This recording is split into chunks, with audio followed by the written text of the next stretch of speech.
ये ऐसा वाक्य है ना यहाँ पर, जैसा नहीं जन्म जन्म है जन्म है। इस वाक्य का मैं बताऊँ कैसा बोला था नहीं, ये इसका एक बार क्या करते हैं प्रासादा विसर्ग नहीं, विसर्ग नहीं, जन्म प्रसाद जन्म पश्यति प्रासादा जन्म प्रासादा जन्म पश्यति नृपः पश्यति नृपः। ये तो आपने पूरा वाक्य हो गया था, सिर्फ इतना बताया। तो प्रासादा जन्म ऐसे हो गया, इसको खोल दिया। अब यहाँ पर ज हो गया है, तो ये क्या हुआ है आगे होना चाहिए था क्या प्रासादा क चाहिए, तो लेकिन ये क्या हो गया यहाँ पर ज हो गया। तो पहले संधि क्या करो कि किसी भी अनुनासिक को छोड़कर कोई भी व्यंजन गुणों में हो और आगे स्वर का मृदु व्यंजन हो, तो इसका क्या करना है तीसरा व्यंजन करना है। तो पहले इसका त का द किया।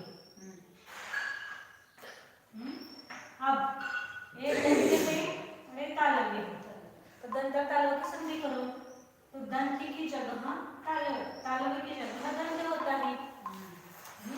तो संधि पूर्व में आया ना स अथवा दंत वर्ग में से कोई भी वर्ण हो, उसके आगे तालव्य अथवा तालव्य कौन सा श अथवा तालव्य में से कोई भी वर्ण हो तो दंत की जगह तालव्य होता है। तो यहाँ पर कितने नंबर का द है 3 नंबर है ना, द और ज कितने नंबर का है ज ये 3 नंबर का है ना, ये 3 नंबर का कौन सा ज है, इसलिए इस द के स्थान पर ज रखो।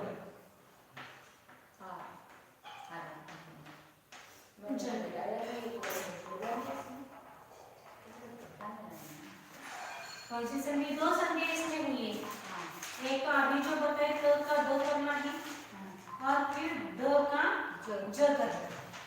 त का हुआ किसी भी अनुनासिक को छोड़कर कोई भी व्यंजन को और आगे स्वर का मृदु व्यंजन को इस त का द करो और उसके आगे कौन सी दंत तालव्य की संधि है श अथवा दंत वर्ग में से कोई वर्ण हो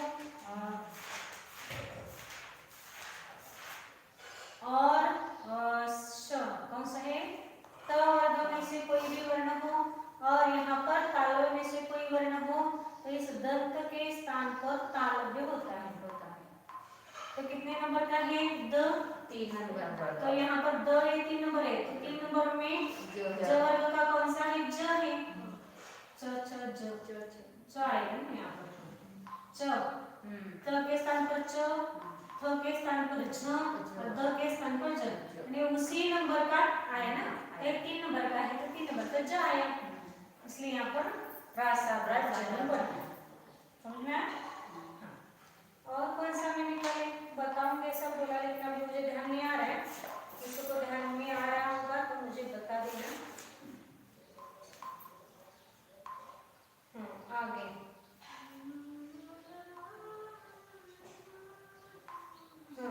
वाक्य चल रहे थे अपने, हरि को अश्वपति ने 100 रुपए देना है, वाक्य है ना।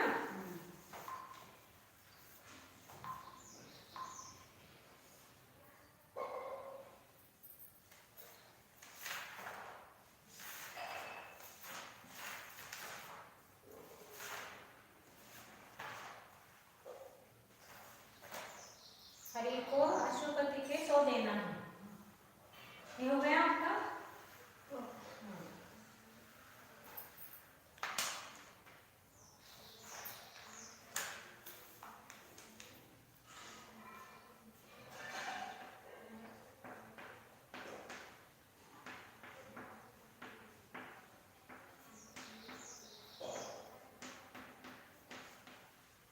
अश्वपति को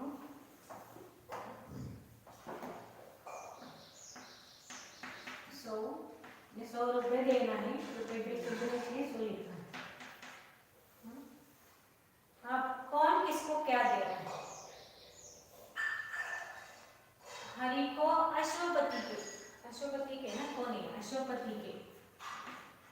देना नहीं कर्ज। किसका कर्ज लिया है उसने? हरी 100 रुपए देना है। किसका देना है? किसका कर्जदार है? अष्टपति का। अब यहाँ पर कौन से धातु का प्रयोग करना है आपने को देना है? हाँ नहीं यहाँ पर दान देना, हाँ ऐसा भी कर सकते हैं। ध्रुव धातु का ध्रुव धातु का प्रयोग करना है ना यहाँ पर। कर्ज 100 रुपए देना है नहीं कर्ज देना है। दान नहीं देना, कर्ज देना। कर्ज देना। हाँ तो कर्जदार किसका है? जिसने कर्ज दिया है किसको? किसने कर्ज दिया है? अश्वपति ने हरि को कर्ज दिया है। ये अश्वपति के चतुर्थी विभक्ति करनी है। क्या क्या हो गया? पहले तो ये हरि को लिखा है तो कौन सी विभक्ति का कौन सा वचन आता है? हरि को तो चतुर्थ करता है। द्वितीय विभक्ति का कितने हरि हैं? एक है तो एक वचन हो गया ना, ये हो गया कर्म। बराबर। अब देना है,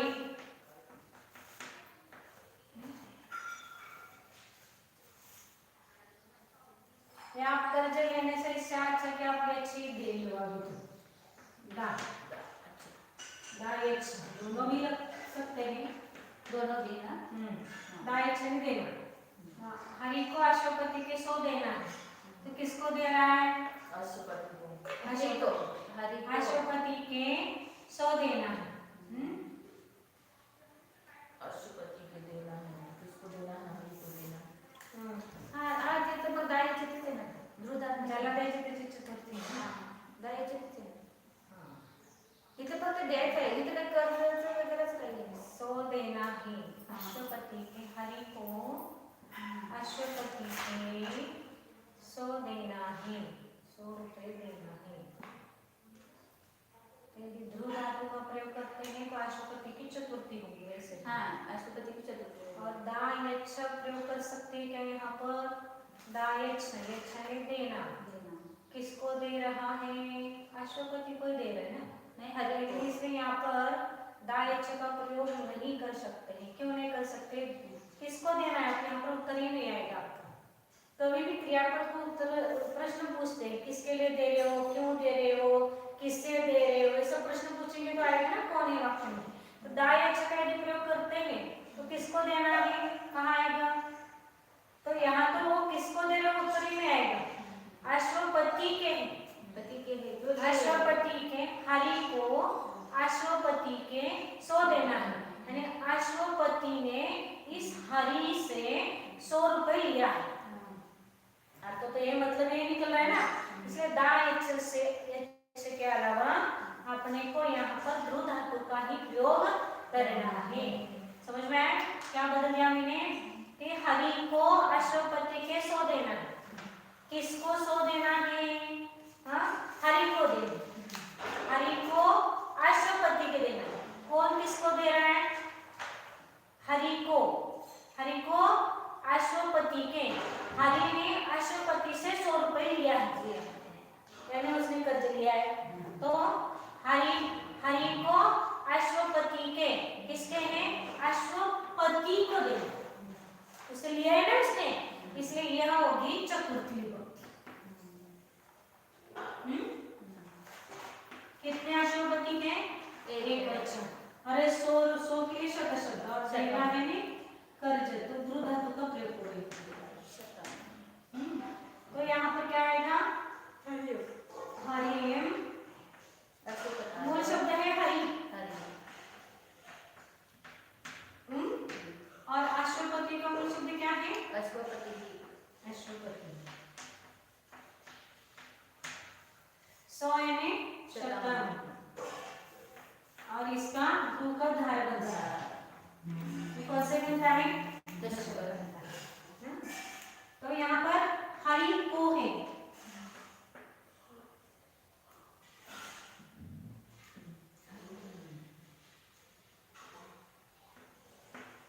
हरिम। अब इस अश्वपति की चतुर्थी वचन क्या करेगा? क्या करना है?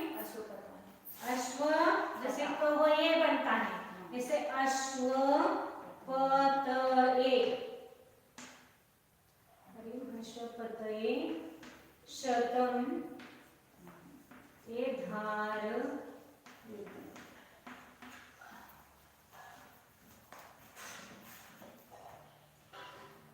इसका भी मैं एक बात कर लिया, जरा प्रश्न आ रहा है मुझे, थोड़ा सा मैं कल बताता हूँ, अभी इसको ऐसा ही रखना है।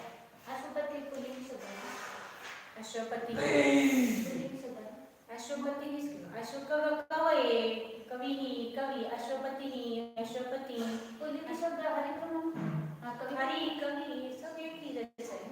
अश्वपति अश्वपति होते कवि जैसा चलेगा। हाँ, अश्वपति अश्वपति पतयः प्रथमा अश्वपति अश्वपति अश्वपति हरिक्रम कवि क्रम चालेगा अश्वपति का। हाँ, अश्वपति शब्द है ना दीदी ये ये कारण एक्चुअली में क्या इसको इसमें है ना पुल्लिंग उसमें लिखा है किसमें तुम पर शब्द में मिलाएंगे एक- पुल्लिंग के नाम नहीं मिलेगा। तो पुल्लिंग है ना, अकारंत इकारंत दोनों पुल्लिंग है ना। इकारंत इकारंत में पुल्लिंग आ शब्द आएगा है, और इकारंत में पुल्लिंग है। पुल्लिंग है वो, इकारंत पुल्लिंग है, फिर कवि जैसे चलाओ अकारंत तो देव जैसे चलाओ। तो इसका एक मुझे भी अभी भी शंका है, एक बार दीदी से बात करके कल आपको इसके शंका का समाधान करूंगी। जैसे कि कृषि है तो कृषि इकारंत में आएगा और जैसे वो है तो आगे सेना नायक अपने सैनिकों को एक गांव से दूसरे गांव ले जाता है। सेना नायक अपने सैनिकों को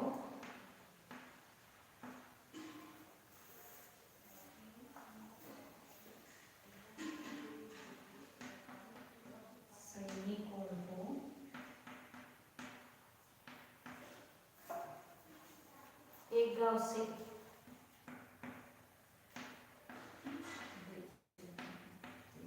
दूसरे गांव ले जाता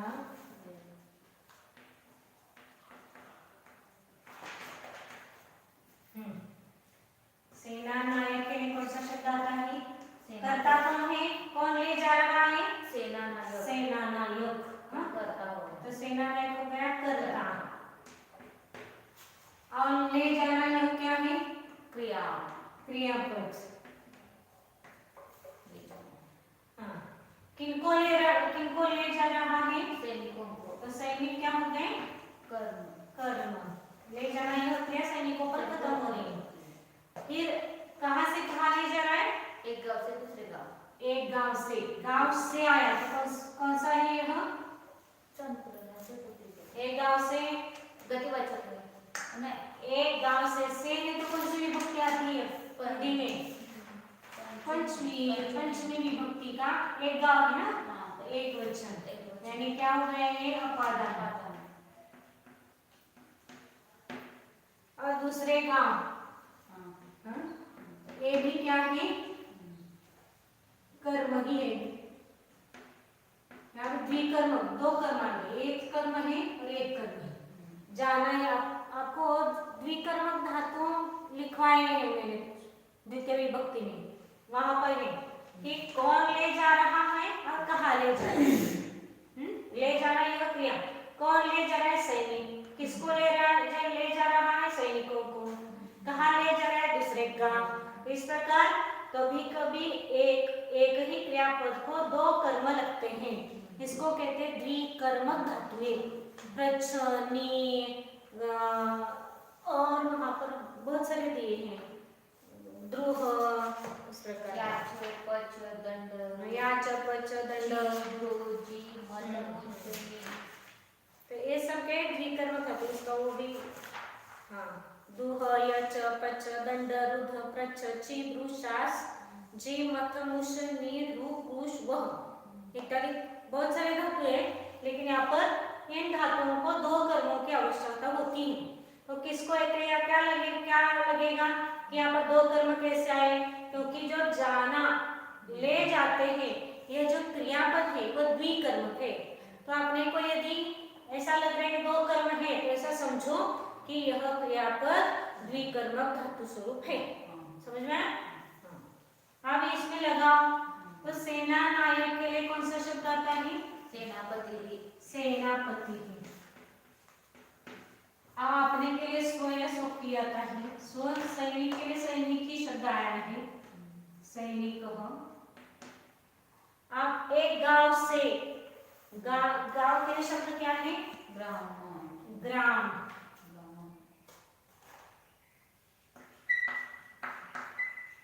ग्रामम। अब दूसरे गांव के लिए शब्द क्या है? ग्रामम ही। और ले जाते हैं के लिए गम का गच्छ। कौन से गण का है? ले जाना नहीं कहते। हाँ, जाना है, ले जाना है ना, नी नहीं जाएगा। कौन से गण का है? प्रथम गण का है। अब इसमें लगा करता है ना सेना है, तो सेनापति ही, इस शब्द का कर्ता प्रथमा विभक्ति क्या होगी? सेनापति। सेनापति ही। सेनापति ही। अब स्व एक कर्म, कितने लोग हैं? सैनिक कितने हैं? बहुत सारे ना। तो कौन से विभक्ति का कर्म की कौन सी विभक्ति होती है? द्वितीय विभक्ति का कौन सा वचन आएगा? बहुवचन। तो यहाँ पर सैनिक शब्द का द्वितीय विभक्ति का बहुवचन क्या आएगा? बोलो। सैनिकः, सैनिकौ, सैनिकाः, सैनिकं, सैनिकौ, सैनिकान्। तो स्व सैनिकान्, सैनिकान्। अब यहाँ पर ग्राम शब्द की पंचमी का एक वचन क्या होता है? ग्रामम। ये पंचमी का एक ही गांव है ना, आपादन है, तो आपादन की पंचमी होती है, तो पंचमी के एक वचन वहां तक चला। ग्रामम, ग्रामे, ग्रामाणि प्रथमा, ग्रामम, ग्रामे, ग्रामाणि द्वितीया, ग्रामणा, ग्रामभ्याम, ग्रामभिः तृतीया, नहीं कहाँ आया? ग्रामाय आएगा ना, ग्रामाय, ग्रामाभ्याम, ग्रामेभ्यः चतुर्थ। पुल्लिंग शब्द है ना। ग्राम है क्या? इसलिए मुझे मुंह में ऐसा लग रहा है। बराबर, मैं पुस्तक लिख रही हूँ। ग्रामो, ग्रामो, ग्रामाः प्रथमा, ग्रामं, ग्रामो, ग्रामान् द्वितीया, ग्रामेण, ग्रामाभ्याम, ग्रामैः तृतीया, ग्रामाय, ग्रामाभ्याम, ग्रामेभ्यः चतुर्थी और ग्रामात्। और इसका क्या करेंगे? यहाँ भी ग्राम होंगे, कर्म है, तो इसका एक ही गांव है ना, तो इसका क्या होगा? ग्रामम नयति। नी का नयति बनता है। तो सेनापति ही स्वसैनिकान् ग्रामात् ग्रामं नयति। वो काफिला का था ना, एक काफिला दूसरे एक गांव से दूसरे गांव भटकता है, उसी तरीका का ये वाक्य है। यहाँ पर संधि क्या होगी? यहाँ विसर्ग के पूर्व में ये है, आगे स है, तो विसर्ग का कुछ नहीं होता, कुछ नहीं होगा, ऐसा ही लिखो इसको।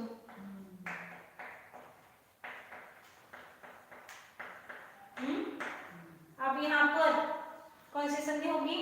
नहीं है, वैसे ग है वहां पर स्व। यदि ना के बाद चा छा ता था, यदि इस विसर्ग के आगे स है, तो वहां पर एक विसर्ग वैसा का वैसा रहेगा, या विसर्ग के बदले में स बनता है। सैनिकान हो गया। अब यहाँ पर क है और आगे ग है, तो किसी भी व्यंजन संधि लगे। कोई भी अनुनासिक, किसी भी अनुनासिक को छोड़कर, अनुनासिक को छोड़कर पूर्व में कोई भी व्यंजन हो, रागेश्वर अथवा मृदु व्यंजन हो, तो विसर्ग उस पीछे का जो व्यंजन है उसका कौन सा व्यंजन होता है? प्रथम वर्ग का व्यंजन। कौन सा व्यंजन होता है? तो का क्या बनेगा? तो का अनुनासिक को छोड़कर च बनेगा। कैसे व्यंजन संधि। अब ये व्यंजन दिखा तो व्यंजन संधि में आएगा ना नियम। लास्ट वाला जो लिखाया वो मुझे याद नहीं। तो करेगा कौन? मम्मी। अनुनासिक के बिना किसी भी व्यंजन के पश्चात मृदु व्यंजन अथवा स्वर हो तो पहले व्यंजन के स्थान पर उसी वर्ग का तीसरा व्यंजन होता है। मतलब तीसरा व्यंजन कौन सा होगा? यहाँ पर त है और आगे ग है, तो इसका त का ता का ता था द होगा। तो फिर कितनी बार आ रहे हैं नियम अभी? ग्रामाद, ग्रामाद, ग्रामम, नयति।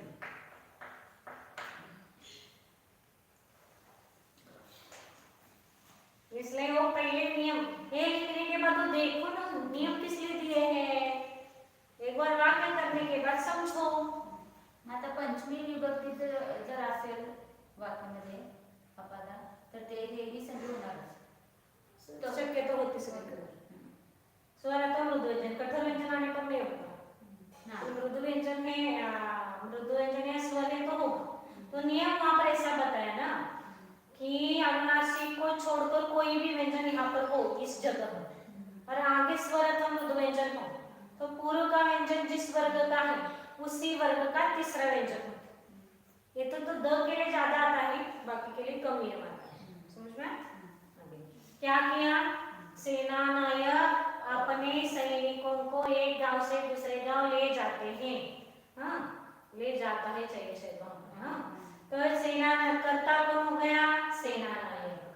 हाँ, अपने सैनिकों को यानी ले जाना यह क्रिया किस पर समाप्त हो रही है?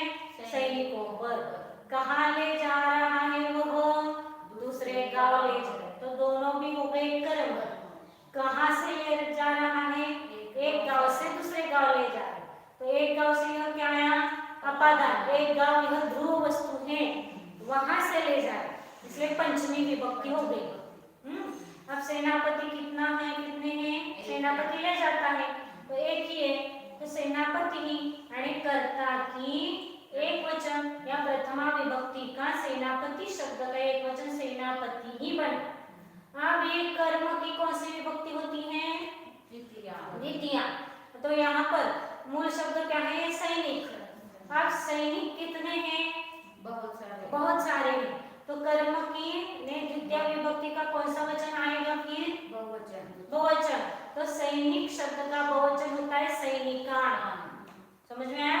आगे अब एक गांव से, यहाँ पर पहले हमने फिक्स किया कि वो एक गांव से क्या है? क्या आपादान है? तो आपादान की कौन सी विभक्ति होती है? पंचमी विभक्ति होती है। कितना इसका एक वचन बहुवचन क्या होगा? आपादान की गांव एक ही है तो पंचमी का एक वचन। इस ग्राम शब्द का पंचमी का एक वचन क्या बनेगा? ग्रामात। आप दूसरे गांव, इसको कर्म कहा है तो कर्म की कौन सी विभक्ति होती है? द्वितीया। तो यहाँ पर द्वितीया का कौन सा वचन? एक वचन। तो ग्रामः शब्द का द्वितीया का एक वचन करो। ग्रामः, ग्रामो, ग्रामाः, प्रथमा, ग्रामम। तो यहाँ पर ग्रामम लिखा और ले जाने के लिए नी ले जाना और तो नयति। अब संधि कहाँ क्या हो गई? तो यहाँ पर ग्रामात ग्रामम है तो कोई अनुनासिक को छोड़कर यहाँ पर कोई भी व्यंजन हो, आगे स्वर अथवा मृदु व्यंजन हो तो पूर्व का जो स्वर है उसका तीसरा व्यंजन होता है, इसलिए यह संधि हो गई ग्रामात। तो द है तो वहां तो निकालना है। समझ में आया?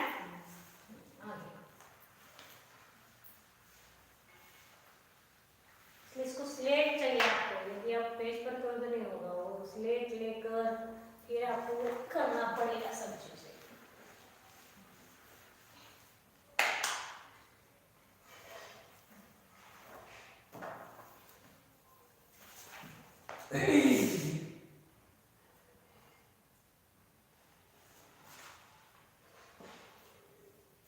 दीदी ये वाला मुझे समझा देना, मुझे ये समझ में नहीं आया।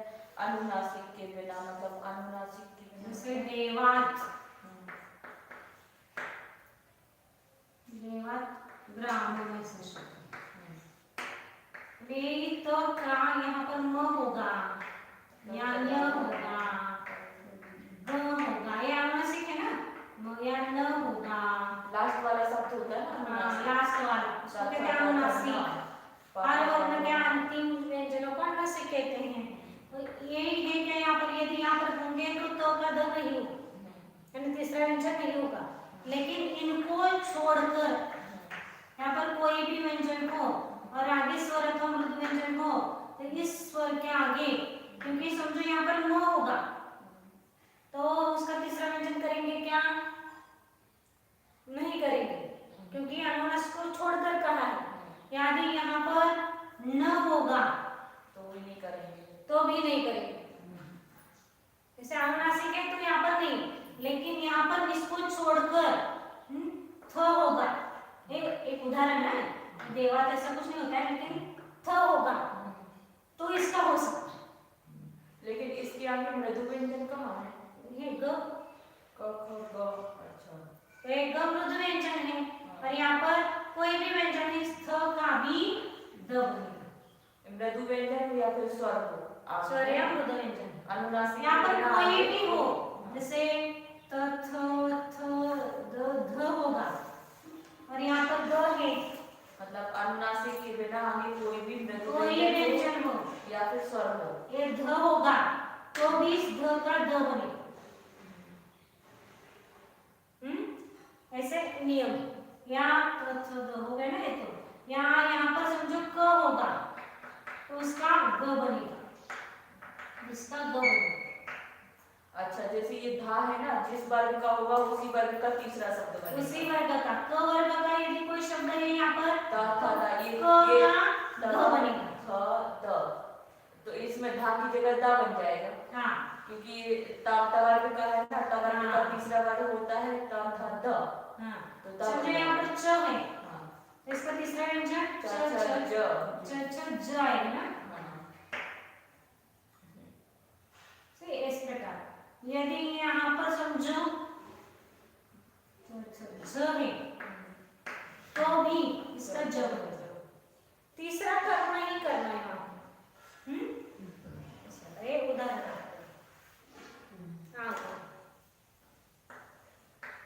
ब्राह्मण राजाओं से द्रव्य प्राप्त करते हैं। राजाओं से द्रव्य प्राप्त करते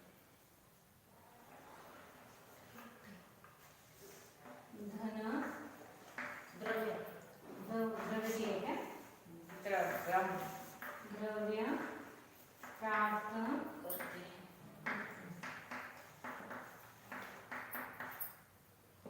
ब्राह्मण क्या है? कौन कर रहा है द्रव्य प्राप्त? ब्राह्मण। ब्राह्मण क्या हो गया? कर्ता। कर्ता।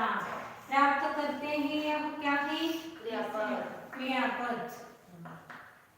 द्रव्य प्राप्त क्रिया किस पर खत्म हो रही है? द्रव्य पर। ये क्या हो गया? कर्म। और राजाओं से दिख रहा है तो क्या है यहाँ पर? चतुर्थी पंचमी। चतुर्थी पंचमी। पंचमी आएगा तो पंचमी विभक्ति का ये पंचमी नहीं अपादान बराबर सब मिल गए। अब इसका एक वचन बहुवचन निकालो। कर्ता की कौन सी विभक्ति? प्रथमा विभक्ति का कौन सा वचन आएगा? एक वचन। हाँ ब्राह्मण। प्राप्त करते हैं बहुवचन। बहुवचन आएगा बहुवचन। अब ये राजाओं से तो ये अपादान की कौन सी विभक्ति होती है? पंचमी। और उसका कौन सा वचन आएगा? बहुवचन। अब यहाँ पर द्रव्य तो एक कर्म की द्रव्य कितने हैं? एक ही बात। तो एक है ने कर्म की विभक्ति कौन सी? द्वितीय विभक्ति का एक वचन प्राप्त करने क्रिया। अब यहाँ पर ब्राह्मण शब्द के ब्राह्मण के लिए संस्कृत शब्द कौन सा है? ब्राह्मण। राजाओं के लिए कौन सा शब्द आता है? राजा के लिए नृपः या नृपति। अब द्रव्य के लिए कौन सा शब्द आएगा? द्रव्यम या धनम। धन शब्द दिया है ना वहां पर उन्होंने धनम। और प्राप्त करने के लिए कौन सा शब्द कौन सा धातु है? आदि प्लस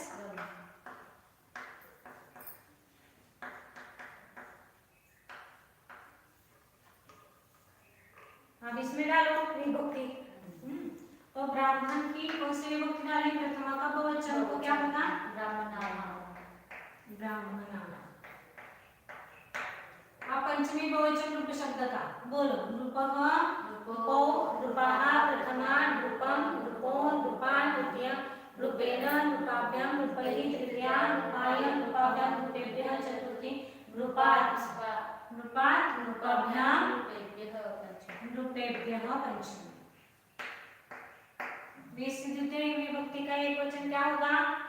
धन शब्द का धनम, धने, धनानि, प्रथमा, धनम, धने, धनानि, द्वितीया, धने, धनम, द्वितीय विभक्ति का एक वचन धनम। और आदि प्लस गच्छति का क्या बनेगा? यहाँ पर बहुवचन है तो यहाँ पर आदि ही गच्छति क्या आएगा? करते हैं, बहुत सारे हैं। गच्छति, गच्छन्ति। आप संधि करो। यहाँ विसर्ग है, पूर्व में क्या है? आ है और आगे मृदु व्यंजन है, तो विसर्ग का लोप होता है। लोप होगा। ब्राह्मणा। अब यहाँ पर विसर्ग के पूर्व में अ है, और आगे मृदु व्यंजन ध है, मृदु व्यंजन है, कठोर है, मृदु व्यंजन। तो विसर्ग का ओ होता है। ओ होगा। ये धनम, ये मोहल्लत करते हैं। विसर्ग के पहले आ था और विसर्ग के बाद मृदु व्यंजन था, तो विसर्ग का लोप हो गया। वो आगे ब्राह्मण का वो लोप हो गया ना। विसर्ग के बाद अ अथवा मृदु व्यंजन हो तो विसर्ग का ओ होता, ऊ होता है। और यहाँ पर अ को छोड़कर कोई भी स्वर हो तो इस विसर्ग का लोप होता है। ऐसा नहीं है। और यहाँ पर धनम, यहाँ म है ना, ये ओ है, तो इस म में ओ मिल गया। धनम, धनम मध्ये मध्ये गच्छति।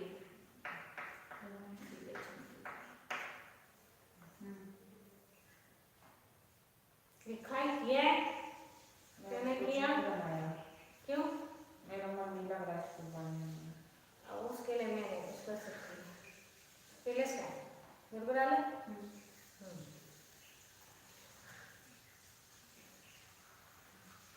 बीच का छोटा वीडियो देखा है आपने? बीच के वीडियो कंप्लीट किए क्या देखकर?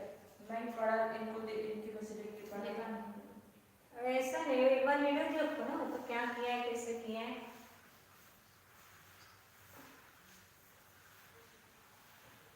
एक तो मेरा नेट भी नहीं चलता है इधर अच्छे से, कुछ आगे समुद्र से पर्वत दो कोस, समुद्र से पर्वत दो कोस में। दो के आंकड़ा लिखो, दो कोस।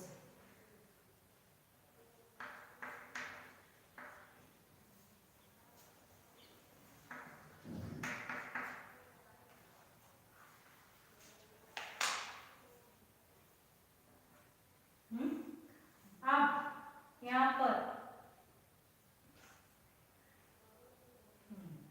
क्रियापद क्या है? है क्रियापद। हाँ, कर्ता क्या है? पर्वत क्या है? पर्वत, पर्वत, पर्वत हो गया करता। कर्ता।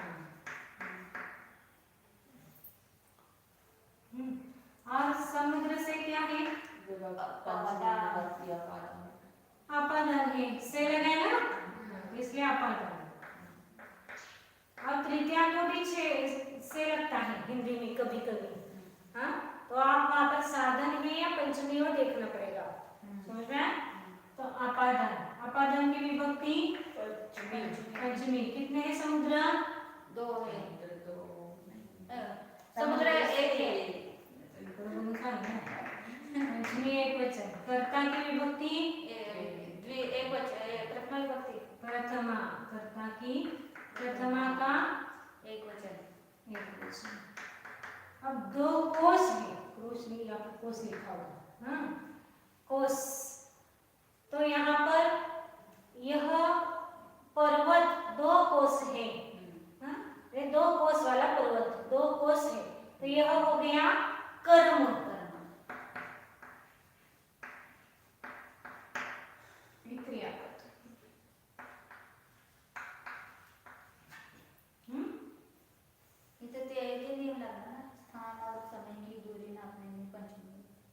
स्थान और समय की दूरी नापने में पंचमी होती है। तेज नहीं होती। हाँ स्थान में, लेकिन इसके समुद्र की पंचमी होगी ना वो। पर्वत समुद्र से, पर्वत दो को से, तो ये समुद्र से, इसलिए इसको पंचमी लगाई ना। किससे वो ध्रुव, वैसे भी समुद्र ध्रुव है। ध्रुवम ध्रुवत्वम अपाए अपादान वैसा है ना। तो समुद्र से, इसलिए इसका होगा पंचमी एक वचन। तो यहाँ पर क्या होगा, इसके लिए शब्द क्या आया, उदधी ही मूल शब्द। और पर्वत एक वचन है ना, तो पर्वत के लिए गिरी शब्द। और कर्म की कौन सी विभक्ति होती है, द्वितीय विभक्ति का एक वचन, हाँ दो वचन, द्विवचन है। द्वितीय विभक्ति का द्विवचन। अब कोश के लिए शब्द आता है कोश, बराबर। ठीक है, ये लिखो ना लिखो तो भी चलता है। वो या अस्धात दोनों में से एक यूज करते हैं। अब इसका एक वचन क्या होता है, प्रथमा विभक्ति का, नहीं पंचमी विभक्ति का, उदधी शब्द का पंचमी विभक्ति का एक वचन।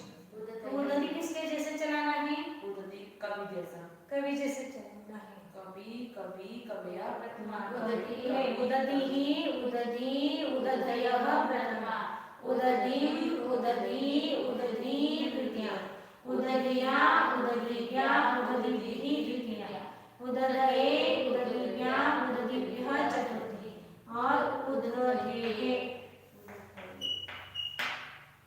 हो गया। अब इस एक वचन प्रथमा विभक्ति का एक वचन, तो क्या होगा इसका, गिरिहि बनेगा। अब एक कर्म है, कर्म का द्विवचन करो, द्वितीय विभक्ति का द्विवचन, क्रोशः क्रोशो क्रोशाः प्रथमा, क्रोशम क्रोशो। अब यहाँ दो लिखने की जरूरत नहीं है, क्रोशो यानी दो हो गए ना, दो कोस।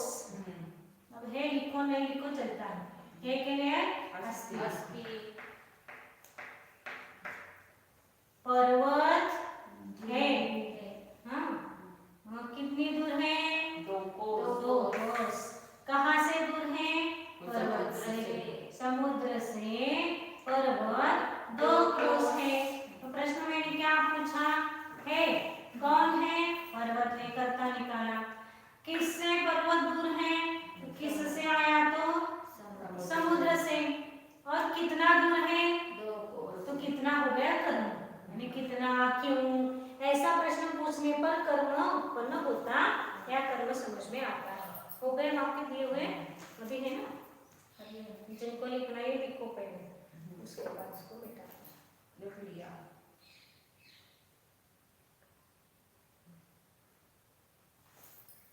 योजन योजन 4 कोसों से 2 कोस अर्ध योजन का, यहाँ अर्ध योजन का कुछ नहीं है, लिखेंगे कैसे अर्ध योजन, योजना अर्धम लिखना पड़ता है उसके लिए, और वो आपको भी पढ़ना नहीं है। हो गया, आगे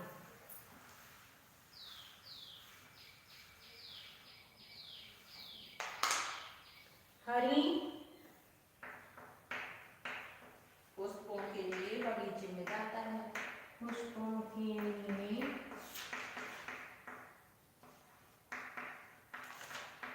बगीचे में जाता है।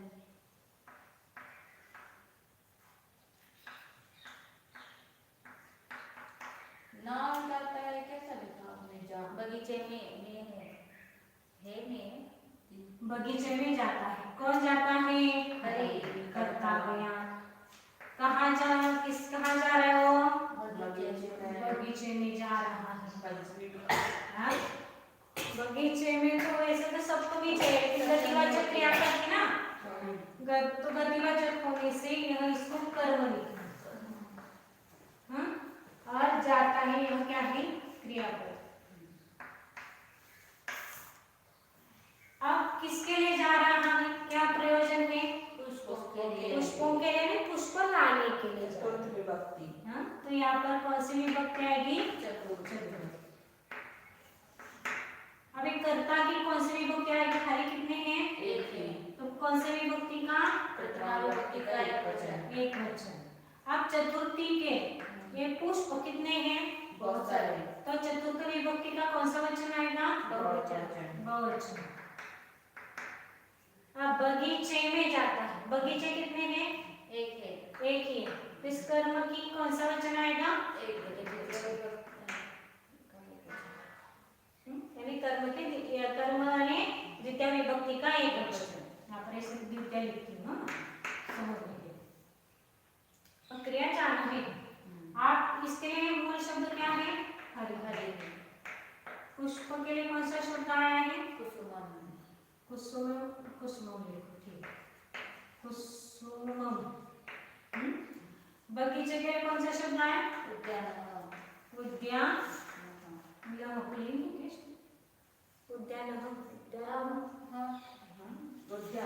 उद्यानम नपुंसकलिंग का लगा हुआ उद्यानम। नपुंसकलिंगी शब्द है ना, उद्यान है, उद्यान। उद्यानम नपुंसकलिंगी। आगे अब इसका एक वचन कौन सा हो गया? हरि शब्द का? हरि। इसका कुसुमम। इस शब्द की चतुर्थी विभक्ति का बहुवचन करो।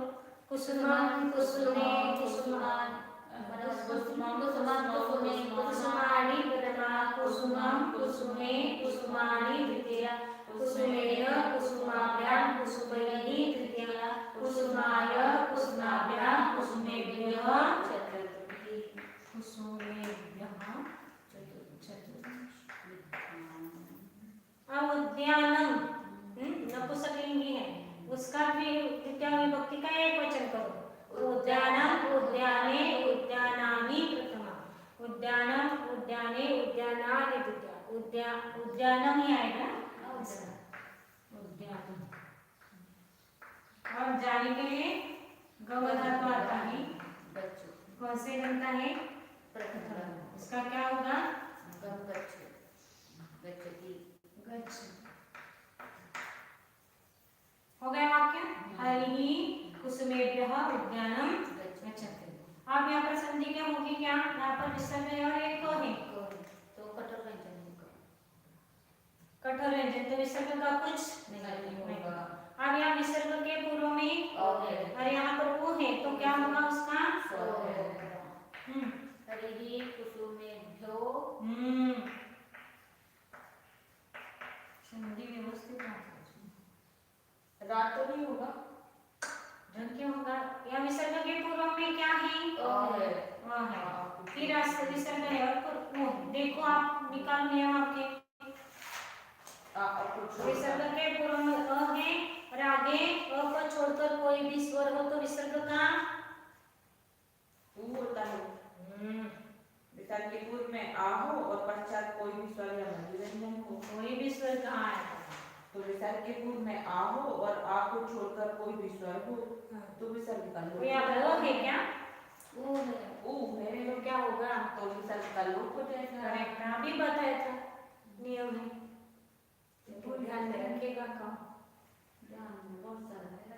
तो इसलिए इस विसर्ग का लोप करेंगे, इसलिए हमने उसका ओ किया। को और उर्दू व्यंजन हो तो वो होगा ना, छोड़कर कोई भी वचन होगा तो विसर्ग का लोप करेंगे। इसलिए कुसुमेभ्यः उद्यानं।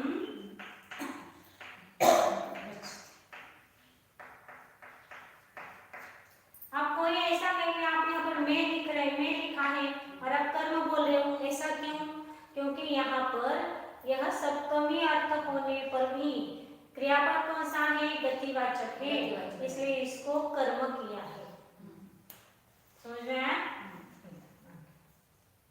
क्या बताया? ये सप्तमी है, लेकिन यहाँ पर सप्तमी होनी चाहिए थी लेकिन नहीं हुई। क्यों? क्रियापद कौन सा है? जाना यह क्रियापद है और वो गतिवाचक है, इसलिए इस शब्द की तृतीय विभक्ति या कर्म बना दिया है। कर्म नहीं है और तृतीय विभक्ति का एक वचन। हो गया?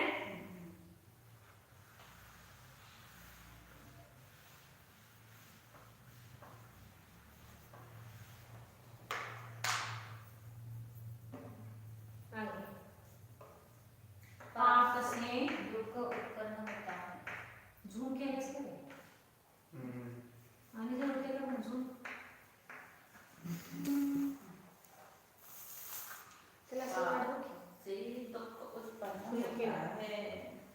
से दुख उत्पन्न होता है। अभी वैसे मुझे बुरा लग रहा है तो ये मेरा पाप कर्म का हो जाएगा। जैसे मुझे अभी बुरा लग रहा, अच्छा नहीं लग रहा तो पाप कर्म का हो जाएगा। ऐसा कभी भी कर्म का हो जाएगा।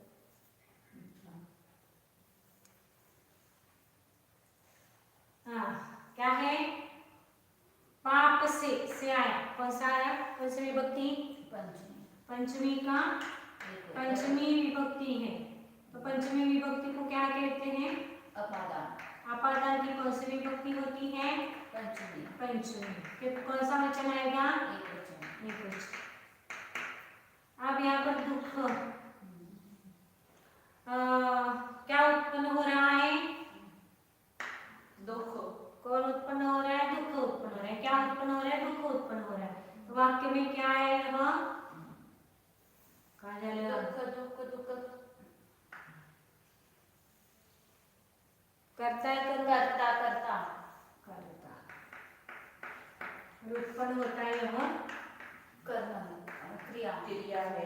हमें कर्ता की कौन सी विभक्ति आएगी?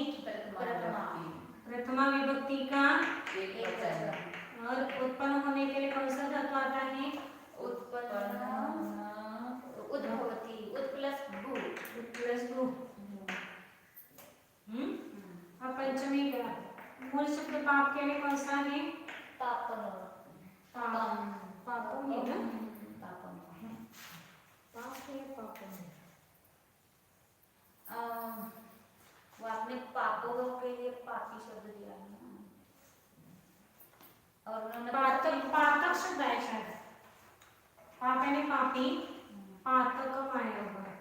पापम भी आता है वैसे पाप के लिए। ये जीव के लिए आएगा।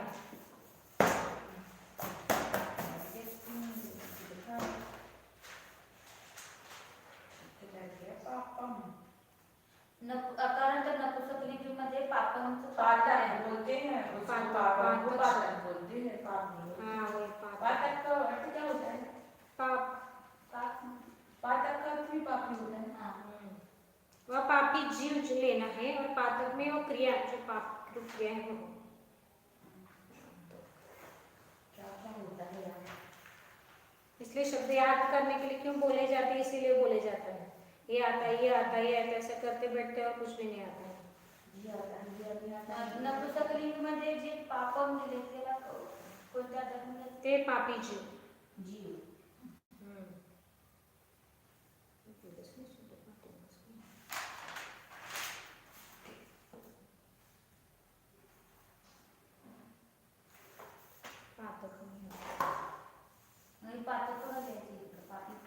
पातकम में पातक अकारांत पुल्लिंग शब्द है। और दुख के लिए दुखम, और इस उद्भव है। अब यहाँ पर इसकी पंचमी का एक वचन करो। तो पंचमी का एक वचन क्या होता है? पातका प्रथमा, पातकम पातको, पातकान् द्वितीया, पातकेन पातकाभ्यां पातकैः तृतीया, पातकाय पातकाभ्यां पातकेभ्यः चतुर्थी, पातकात् दुःखं। भू का क्या होता है? हाँ, पातक से दुख उत्पन्न होता है। एक ही दुख है ना, एक ये भी एक ही आएगा। अब संधि यहाँ पर तो है और आगे द है, तो क्या होगा? तो का द होगा। ये दुखम, यहाँ पर म है ना, तो ये मुंह हो गया मुझ भवती।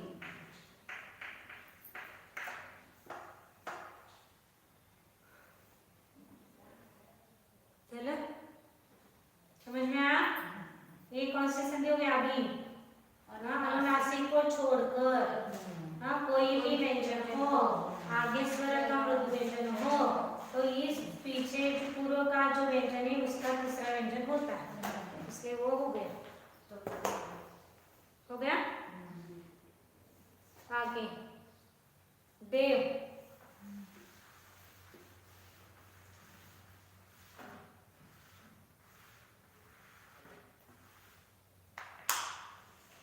देव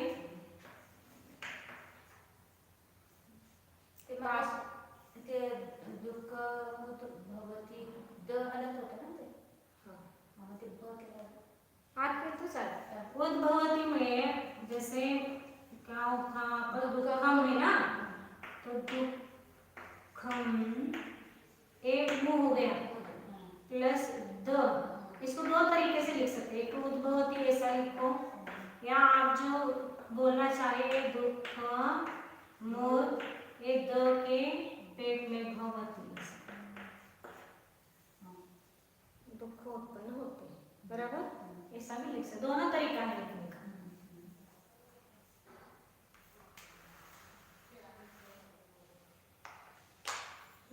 देव पापी लोगों को स्वर्ग से निकालता है. लोगों को स्वर्ग से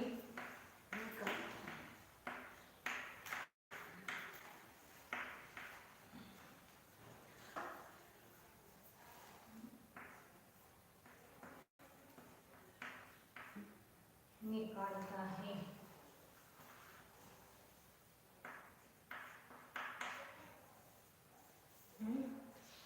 निकालने के, हाँ ये बोल रही थी मैं, हाँ, निकालने के लिए. निकालता है कैसे निकालने के लिए वो कुछ है दिया है क्या देखना पड़ेगा, क्योंकि निष्कासन क्या आता है, लेकिन वो नी प्लस कास्ट तो आपको हुआ नहीं है, शायद दिया नहीं. वाक्य कैसे दिया पता नहीं, मैं एक बार वाक्य देखती हूँ, क्योंकि वो वाक्य किस अर्थ में दिया है उसको.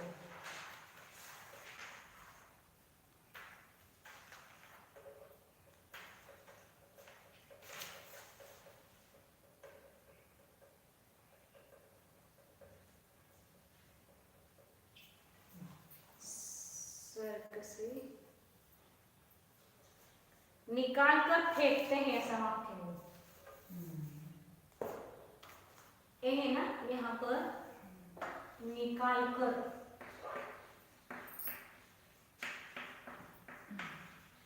फेंकते हैं, निकाल कर फेंकते हैं, ऐसा वाक्य करो तो आपको आएगा. हाँ, निकालते ही निष्कास आता है, लेकिन वो अभी तक आपको सिखाया या पढ़ाया नहीं है, तो उसको नहीं. अभी निकाल करके कौश में आता है. वैसे तो स्वर्ग से फेंकते हैं. देव पापी लोगों को स्वर्ग से फेंकते हैं, यानी निकाल कर फेंकते हैं. उसका भाव ऐसा है. अब इसको आप बना सकते हैं. क्या है, कर्ता कौन है? देव. देव. कर्ता क्या, प्रथमा विभक्ति.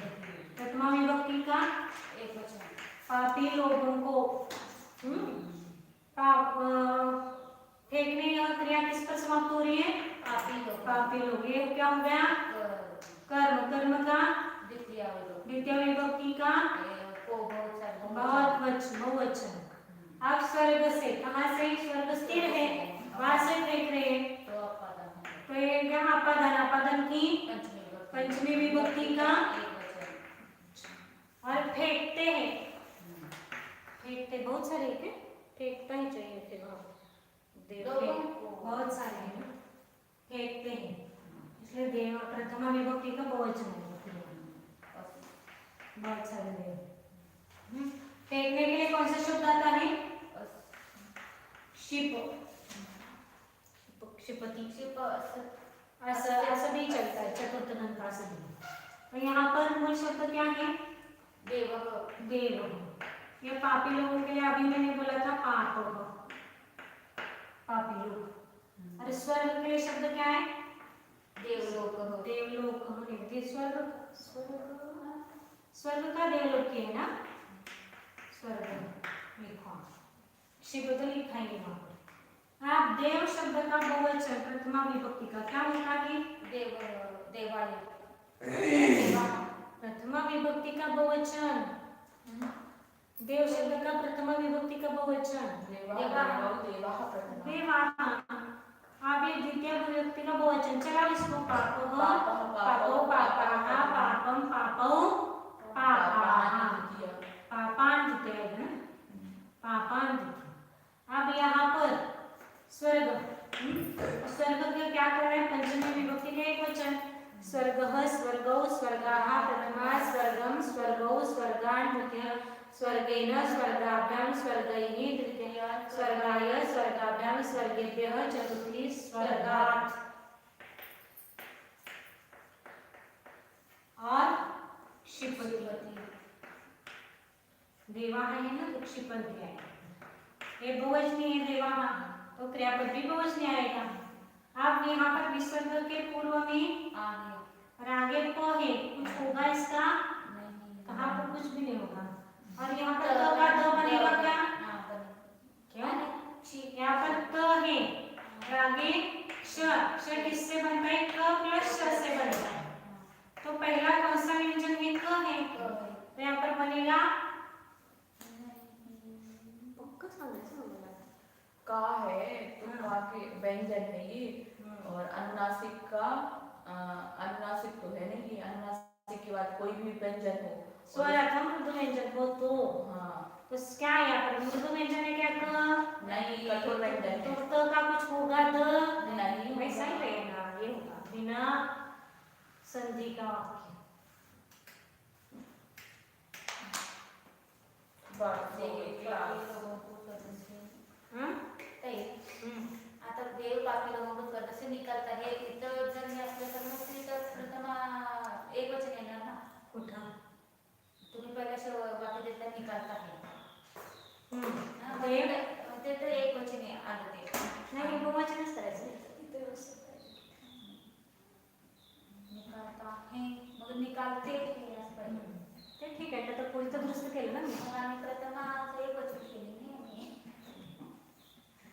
निकालते तो इसमें बहुवचन है तो यदि निकालता है आप लिखा होगा तो यहाँ पर क्षिपति आएगा यहाँ पर देवः आएगा देवः क्षिपति यहाँ पर अभी पुस्तक में बहुवचन है इसलिए मैंने बहुवचन किया है नहीं तो आप यदि एक वचन लिखा है तो देवः क्षिपति लिखो यदि बहुवचन किया तो देवः देवः क्षिपन्ति आएगा हाँ मग पापी लोगों को तुम्ही पापी जनोगे नहीं शब्द आले ना पापी ते पाप पापी दिला होता ना ते पापी लोगों को तो एक है ना पाप शब्द दिया है मैंने पाप यानी पापी पाप यानी पापी जीव या पापी लोग इसका भाव देखना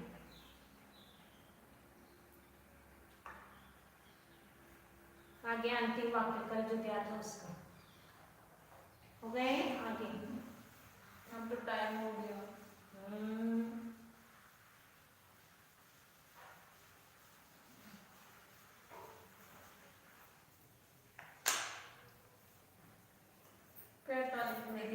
ये भी बंद हो गया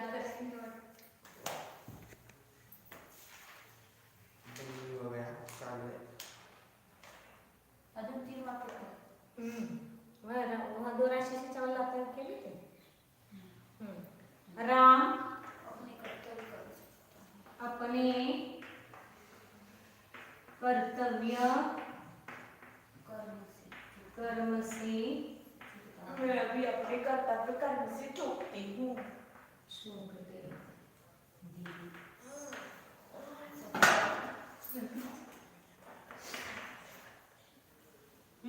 कर्ता कौन है राम उसकी विभक्ति प्रथमा प्रथमा का एक वचन अपने कर्तव्य कर्म से सौ कर्तव्य ये इसको से तो कौन सी विभक्ति आएगी पंचमी का एक वचन पंचमी के उपादान चूकने के लिए कौन सा कर्ता होता है मद माध्य का माध्य होता है माद होता है ये माद और चतुर्थ कर्ता अब राम शब्द का एक वचन क्या होगा राम अब स्व कर्तव्य शब्द है ना स्वकर्तव्य इस शब्द का पंचमी का एक वचन क्या होता है कर्तव्यः कर्तव्यौ प्रथमा कर्तव्यं कर्तव्यो कर्तव्यान् द्वितीया कर्तव्येन कर्तव्याभ्यां कर्तव्यैः होगा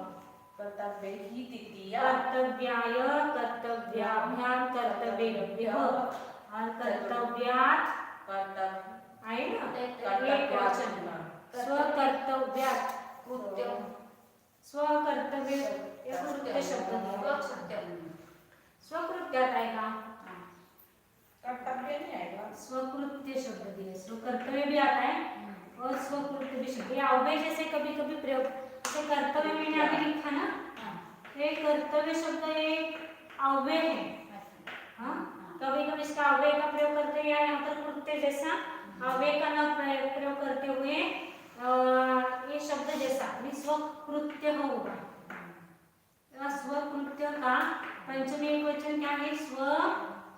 स्वकृत्यः, कृत्यो, कृत्याः प्रथमा, स्वकृत्यं, स्वकृत्यो, स्वकृत्यां द्वितीया, स्वकृत्येन, स्वकृत्याभ्यां, स्वकृत्यैः तृतीया, स्वकृत्याय, स्वकृत्याभ्यां, स्वकृत्येभ्यः चतुर्थी, स्वकृत्यात् कृत्यात् माध्यत्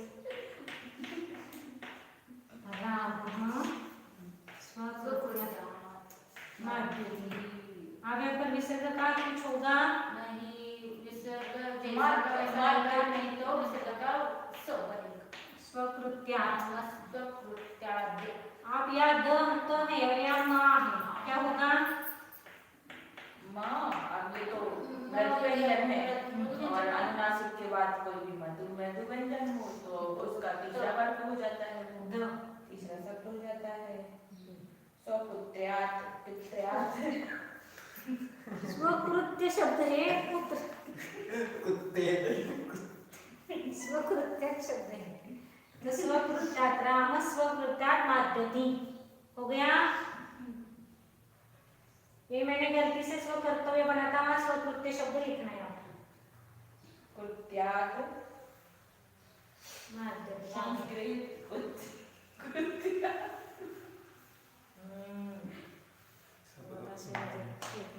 आगे चार लोग सुन रहे हैं। वह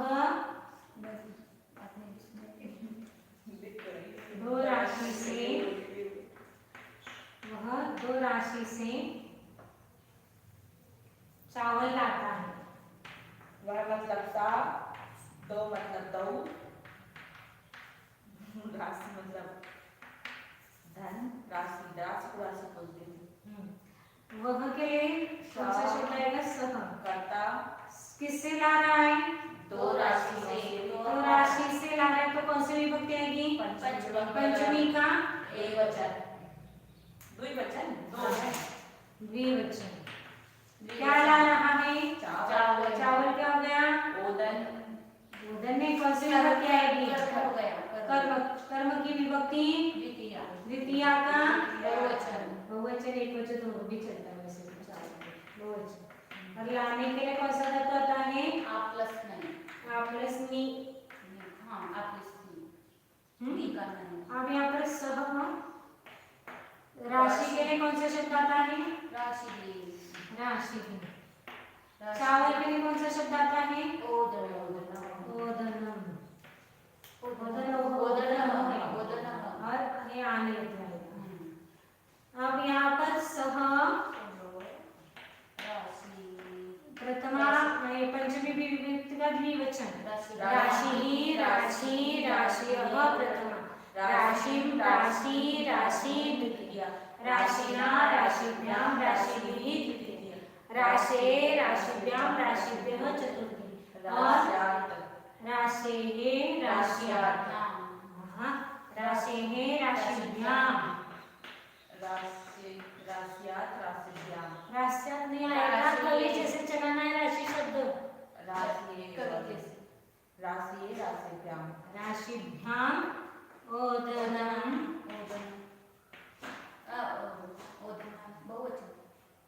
बहुवचन तो ओदनान आएगा। ओदनान आनयति, आनयति तो ये है ना। अब संधि करो। यहाँ पर विसर्ग के पूर्व में अ है और आगे र है तो विसर्ग का ओ होगा, सो होगा।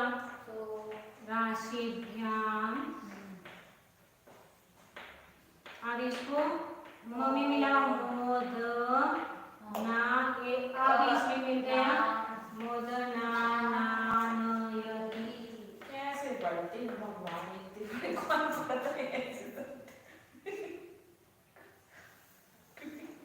या अब तक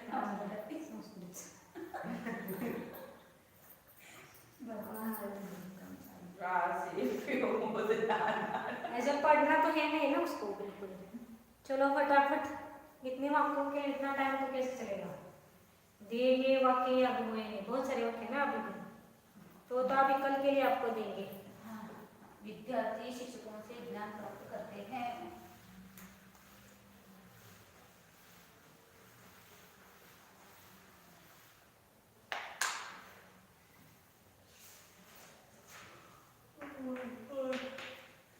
विद्यार्थी शिक्षकों से ज्ञान प्राप्त करते हैं।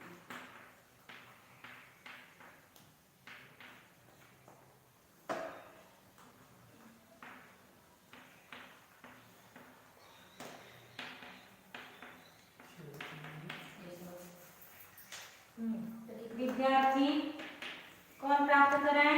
विद्यार्थी की विभक्ति प्रथमा प्रथमा विभक्ति का एक वचन बहुवचन करते हैं, बहुत सारे ना बहुवचन बहुवचन। किससे करें? शिक्षकों से कौन सा विभक्ति? पंचमी पंचमी का बहुवचन। क्या प्राप्त करें? ज्ञान ज्ञान क्या है? कर्म कर्म की विभक्ति द्वितीया का एक वचन। प्राप्त करने क्रियापद धातु कौन सा आएगा? आदि प्लस गम आदि प्लस गम। अब इसके लिए मूल शब्द क्या है? शिष्य शिष्य। शिक्षक के लिए आचार्य आचार्य, और ज्ञान के लिए ज्ञानम ज्ञानम।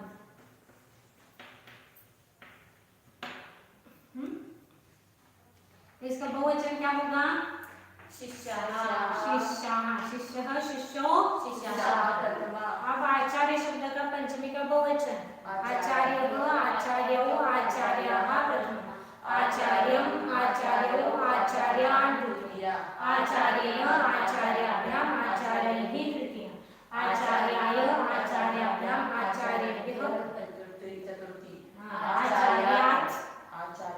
बहुत सारे है ना? आचार्यात् आचार्याभ्याम् आचार्येभ्यः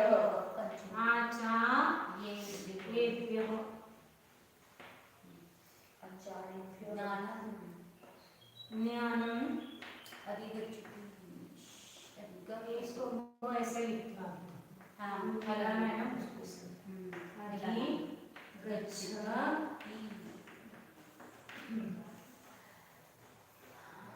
संधि विसर्ग के पूर्व में आगे तो विसर्ग का लोप होता है। लोप और आचा यहाँ पर विसर्ग के पीछे और आगे प्लस अर्घ्य किससे बनता है? ज प्लस य से बनता है। तो ये क्या है? ज है ना? ज। तो मृदु है कठोर है? मृदु है, तो विसर्ग का कुछ तो होगा विसर्ग के पूर्व में अ है और आगे मृदु व्यंजन है, तो विसर्ग का राग होता है। वो नहीं वो होता है पहला वाला बोला था। ज्ञानम अधिगच्छति। ये होगा आपका पूरा वाक्य। क्या लिखना है? मुझे नहीं दिख रहा है। शिष्यः आचार्येभ्यो ज्ञानम अधिगच्छति। ज्ञानम अधिगच्छति।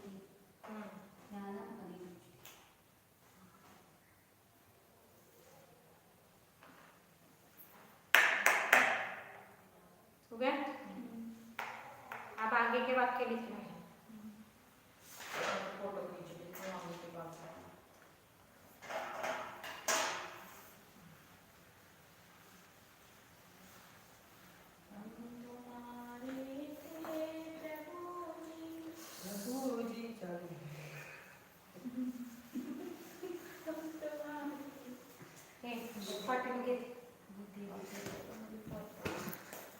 आगे के वाक्य लिखो।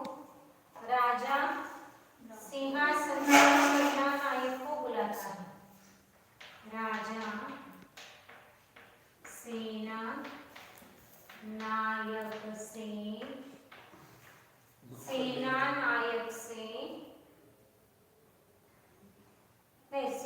राजा सिंहासन से सेना नायक को बुलाता है। राजा सिंहासन से अभी ये बना के डाली ना इसके पीछे। हाँ राजा सिंहासन से सेना नायक को बुलाता है।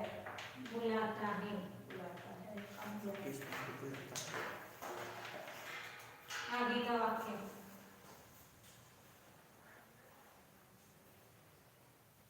उसके एक और वाक्य लेना। राजाएं शत्रुओं से अपने राज्यों का रक्षण करते हैं। राजाएं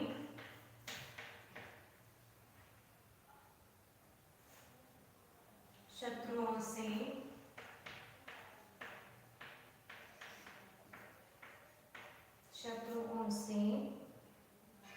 अपने राज्यों का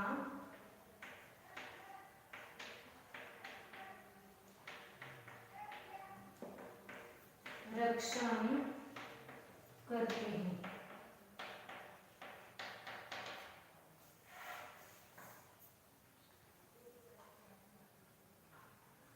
वह मंदता के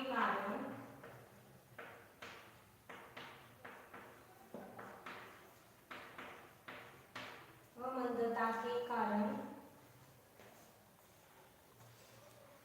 एक पग भी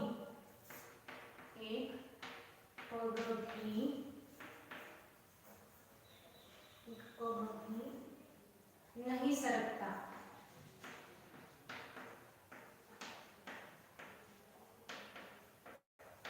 ये पग के लिए पदम शब्द आया है। अच्छा इस पग के लिए विनय के कारण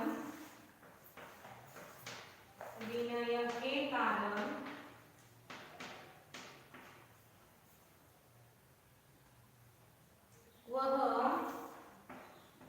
स्तब्ध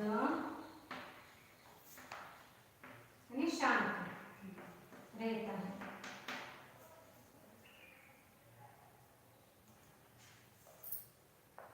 मैं बगीचे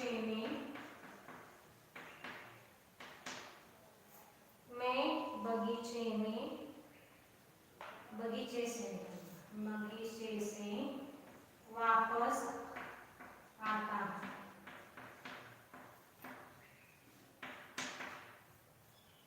आगे किसान धान्य के लिए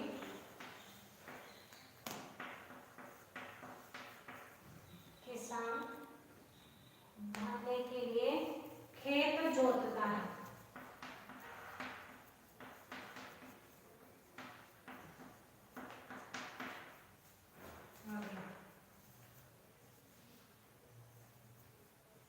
पुत्र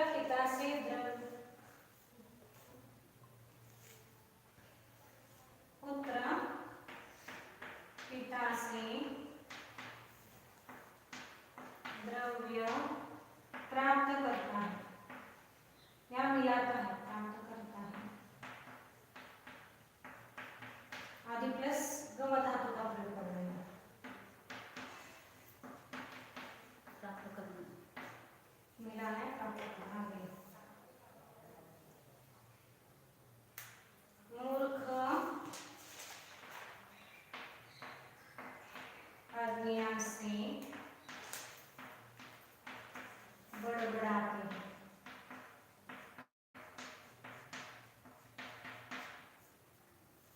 आगे सुअर तालाब से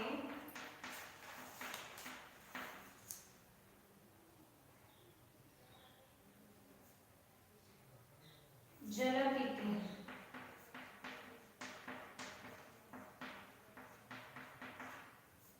बहुत सारे तारकाएं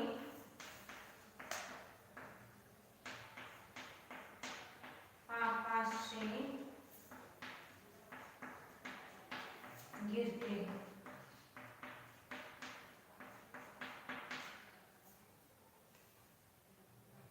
कवि जनों का कल्याण हो, कवी जनों का कल्याण हो।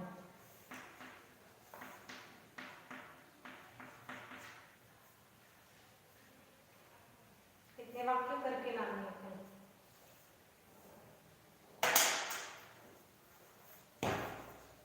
दाखव पुढे कोण वरचं कर. झूम कर, टाक, स्पष्ट. वरचं दाखवलं खालचं राहील.